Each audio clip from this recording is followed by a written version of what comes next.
coming in of a Hindu youth that has been lynched in Bangladesh. Now, this is being reported in the Mymensingh area of Bangladesh. A Hindu man named Deepu Chandra Das was beaten to death by a mob. After killing him, his body was also hung from a pole and it was set ablaze. Extremely disturbing and horrifying pictures that are now coming across as far as when it comes to this killing is concerned.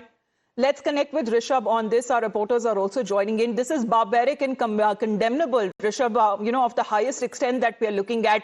Hindus being a soft and a vulnerable target in Bangladesh. Well, definitely, Amita, what's happening in Bangladesh in the last 24 to 48 hours is something that is concerning for India. Indian missions have been attacked. Indian mission in Chittagong, the Assistant Commission in Chittagong has been attacked. There have been vandalism as well as stone pelting on the mission. But what's happened with this Hindu young boy who happens to be a labor in one of the factory. He was dragged out of factory. He was beaten up and then he was hung, being called as India baiter. In a way, whoever is talking rational in Bangladesh right now is being branded as pro-India. We have seen how, Prathamalo, or for that matter, New Age, or the Rising Star, the way these newspapers have been vandalized. There is a video, audio that has come out of a journalist from a New Age who is talking to someone saying that we are 30 journalists stuck in the building, come and rescue us. So in a way, one thing is very clear.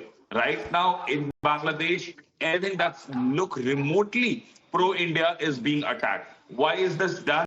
As Major General was also pointing out, that there are elections.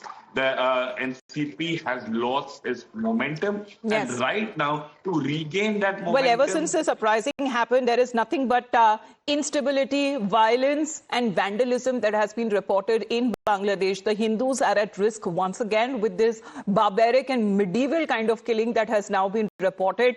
And the protests continue. In fact, when it comes to several of the Indian High Commission, also related offices and staff continue to remain under threat. However, all of them are reportedly safe and shifted to another location. Those are developments that we are picking up, of course, when it comes to who's fueling the anti-India sentiment. We'll be getting you the live updates. Thank you very much, Major General Sudhakar, for joining us here on the broadcast as well. Heading into a quick break, you're watching Times Now.